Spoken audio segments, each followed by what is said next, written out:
और दोनों ही changes Aquarian फितरत पर मुस्बत असर छोड़ेंगे। ये एक ऐसा एंगल है जहां से इस प्लैनेट की सपोर्ट आपकी लव लाइफ में बहुत इस्तेहकाम लाती है, अचीवमेंट्स लाती है। उससे कंपटीशंस विन करने के चांसेस बढ़ जाएंगे, उससे आपकी करेज में इजाफा होगा।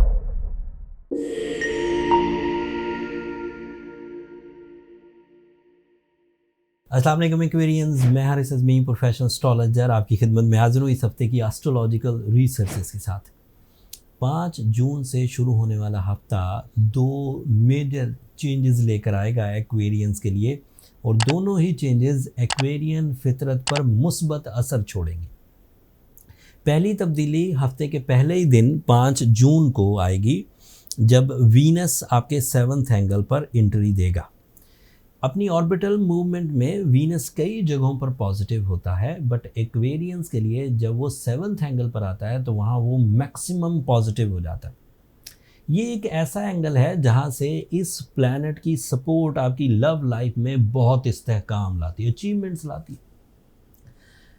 रिलेशनशिप के तमाम खराबियाँ, रिलेशनशिप के तमाम इश्यूज़ रिजॉल्व होने लगते हैं। रिलेशनशिप के अमूमी तौर पर 3 इश्यूज़ पाए जाते हैं। एक, डिले ऑफ मैरिज, चीज़ें लेट हो रही हैं तो वो इस वीनस के 7th एंगल पर आने से सॉर्ट आउट होगी, डिले ऑफ मैरिज रिपेयर होगी। दूसरा इशू होता है स्ट्रगल इन द मैरिज, अमूमी तौर पर रिलेशनशिप में स्ट्रगल रहती है। मैरिज का लफ्ज़ सही नहीं है, रिलेशनशिप स्ट्रगल की बात करें, वो ऑल टाइप ऑफ रिलेशनशिप हो सकते हैं, लव वंस के साथ भी हो सकते हैं, मुआशरती रिलेशंस भी हो सकते हैं, तो वो भी सेटल हो जाते हैं। तीसरा है पेनल्टीज इन द रिलेशन, के कोलिजन प्रोड्यूस हो गया है, लॉस हो रहा है, उसको भी वीनस की ये वाली पोजीशन आकर रिकवर कर देगी। ये 5 जून को होने वाला है। 5 जून को जब वीनस और मार्स इकट्ठे होंगे, ये 2 प्लैनेट्स की कम्बिनेशन हो जाएगी। मार्स ऑलरेडी 7th एंगल पर है, तो उससे बिजनेस पार्टनरशिप भी डेवलप होगी, उससे कंपटीशंस विन करने के चांसेस बढ़ जाएंगे, उससे आपकी करेज में इजाफा होगा, आपकी जॉब स्टेबिलिटी इंक्रीज कर जाएगी, increments and promotions are expected.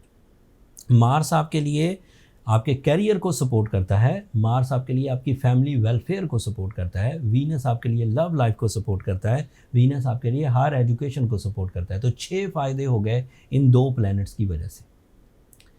11 जून को जो तब्दीली आएगी वो ये कि मरकरी आपके 5th एंगल पर आ जाएगा, सूरज ऑलरेडी 5th एंगल पर है, ये दोनों प्लैनेट 5th एंगल पर आपके लिए पॉजिटिव मोस्ट होंगे। 2023 में सूरज ने एक दफ़ा 5वें घर पे से गुजरना था। घर क्या, 5वां एंगल कह सकते हैं उसे। ऑर्बिटल मूवमेंट में इस एंगल को 150 डिग्री कहा जाता है, हर एंगल 30 डिग्री का होता है। तो इस एंगल पर से ये फ्रेंडली बिहेव करता जाता है, एक्वेरियंस को माइंड परफॉर्मेंसेस में, एजुकेशनल एक्टिविटीज़ में, डिसीजन पावर्स में इन्हांसमेंट देता है। एंड अगर मरकरी भी वहाँ पर हो तो ये इन्हांसमेंट डबल या ट्रिपल हो जाती है। ज़्यादा आसान डिसीजंस होते हैं, जिन चीज़ों को पहले सोल्यूशन नहीं मिला करता था एकदम से उनके हल मिल जाएंगे। जिन चीज़ों को फोकस करने में, जिन चीज़ों को रीड करने में, जिन चीज़ों को लर्न करने में आपको पहले प्रॉब्लम हुआ करती थी, अब बड़े इजीली आप लर्निंग कर पाएंगे, लेसन्स ऑफ लाइफ अचीव कर सकेंगे।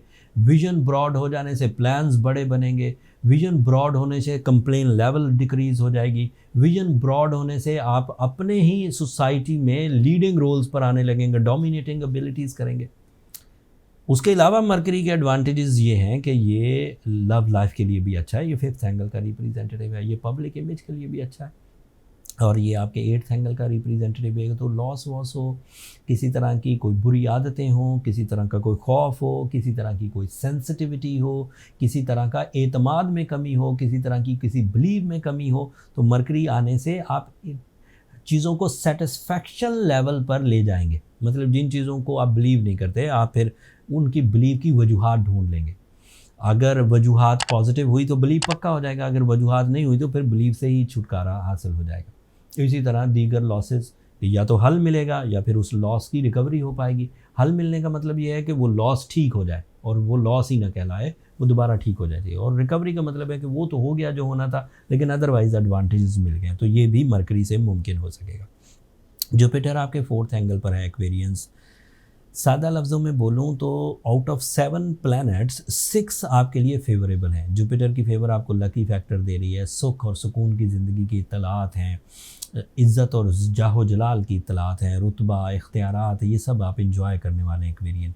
बट 17 जून को रूलिंग प्लैनेट सैटर्न वो रेट्रोग्रेड हो जाएगा। That is the only culprit जो इस वक्त आपको कुछ डैमेज दे सकता है, और उसको बैलेंस करना मुश्किल नहीं है, आप बहुत ईजीली बैलेंस कर सकते हैं। If you are a strong Aquarian, so go with blue sapphire and सूरज शम्स।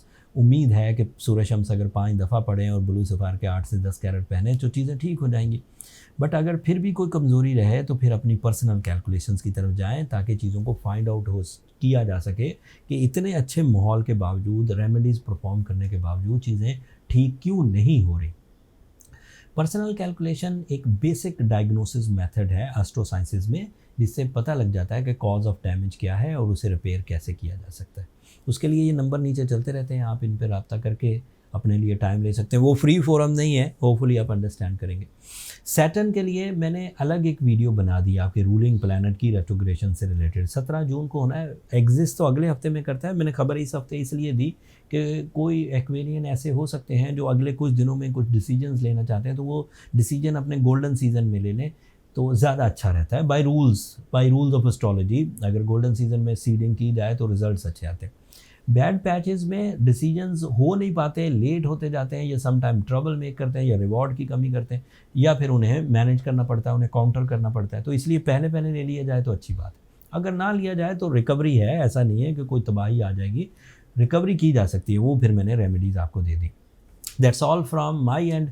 अब अगर मेरी ये कोशिशें, ये एस्ट्रोलॉजिकल कैलकुलेशंस, ये बर वक्त आपको इवेंट्स या calendar of the solar system समझाना आपको अच्छा लगता हो तो अपनी दुआओं में फिर मुझे और मेरी टीम को ज़रूर याद रखिएगा। एक्वेरियंस, आप लोगों की दुआएं हमारे लिए बहुत मायना खेज़ हैं, दुनिया के लिए भी, आखिरत के लिए भी। चैनल को सब्सक्राइब करना मत भूलिएगा। आप लोगों की सब्सक्रिप्शन हमारी हौसला अफजाई की वजह बनती है। अगले हफ्ते तक के लिए इजाज़त दीजिए। अल्लाह ने की बात।